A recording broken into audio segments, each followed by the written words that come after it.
ओम नमो भगवते वासुदेवाय। श्रीमद्भागवत गीता एकादश स्कंद षोडशोध्याय। श्री भगवान उवाच। बोलती कमला रमण उद्धव सावधान शुण ज्ञान जोग को ए जगते ज्ञानी साधंती यही मते पूर्ण बहुत दिन सिद्धि जोग प्रकाशे नाना विधि एणु भगत जोगी जने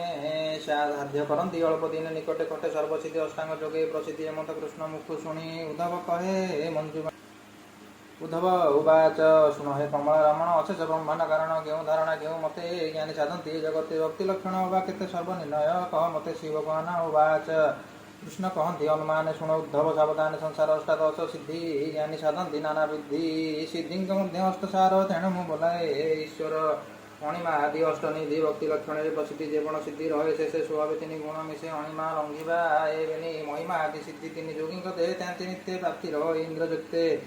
प्रकाम्य श्रुति दृष्टि बसे ईशिता शक्ति प्रकाशे वसिता शक्ति जे बोलाई विषय ताकु न लागे अष्टमी सिद्धि अवसिता जोगी मनोरथदाता क्रोध विकास जरा मृत्यु जे लोभ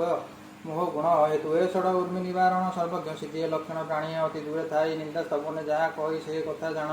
जनाई तक्षण दृढ़ श्रवण या नाम विश्व संसार चराचर नित्य जे यार गोचर उद्धव सावधान शुण दूर दृष्टन ए लक्षण मन बेग देह गति ए सिद्धि मनुज कहते जे काम रूप सिद्धि कही कल्पित देह प्रकाश चतुर्दश सिद्धि गुण जे परकाय प्रवेशन इच्छामरण जेबे होई स्वतंत्र मृत्यु सिद्धि से देवंग संगे विहरई मरण सिद्धि ताकू कही मन कल्पिते फल पाई संकल्प सिद्धि से बोलाए ध्यान धारणा जोग बले जहाँ कहती अवहेले अन्यता नुह से गुण वचन सिद्धि तार नाम सिद्धि अष्टादश जान सामान्य सिद्धि एवं शुण भूत भविष्य वर्तमान जोगी जानती जोग ध्यान ए सिद्धि त्रिकालज्ञ नाम आवर सिद्धि एवं शुण शीत वर्षा वर्म बात ताहाकू न करई ग्रस्त जेणे त्रिविध ताप नाही आद्यंत सिद्धि से बोलाई प्राणिक चित्त जेते प्राणी चितज्ञ सिद्धिता बखाणी अनल तपन जलधि पुरे विश्वशास्त्र आदि सर्व जेतेन बाधय विष्टम्भ सिद्धि ताकू कही पर अपर रिपु बले अर्जय होई सर्वकाले शुण उद्धव मन दे अपराजय सिद्धि से ही सकल सिद्धि तो करते कहली उपदेश मते जो धारणे जो सिद्धि शुण कहवा यथोविधि जे भूत सूक्ष्म दे मती धारणा जोगे मते चिंता एणु से सूक्ष्म रूपे रही अणिमा सिद्धि से लभई महत रूपे मते चिंती महिमा सिद्धि से लभंती सकल भूत मध्य मुहि एणु प्रमाणे प्रकाश होई से रूपे जोग बले ध्यायी लंघिमा सिद्धि से लभई अहम कारण रूपे मते साधई इंद्रिय संयुते चित्ते धरई जोग बले से सिद्धि व्यक्ति सिद्धि लभे एळे से क्रिया भावी सर्वभूते ईशित सिद्धि लभे नित्य सकल ऐश्वर्य धाम तुरीय रूपे नारायण धारणा जोगे चित्त धरी बसिता सिद्धि वेश करी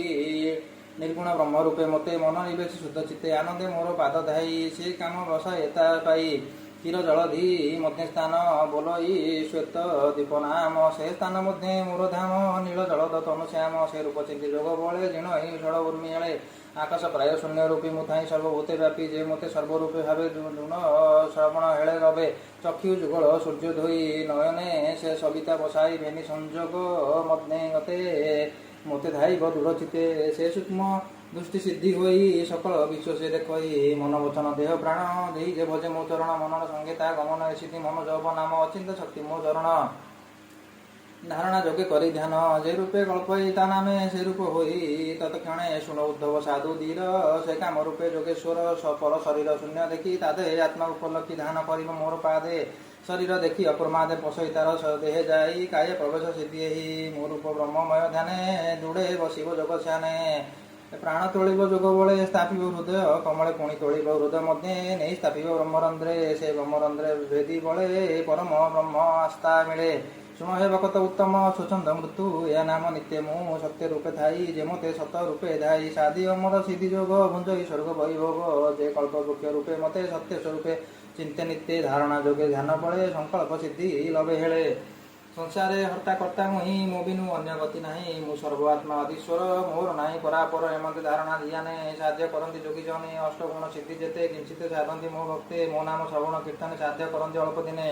संसारे जेते वस्तु भाव ताहाकु नुह दुर्लभ से जेते सिद्धि अष्टादश जोगी विघ्न उपदेश बकति बड़ ज्ञान जोगे विघ्न आचरती बेगे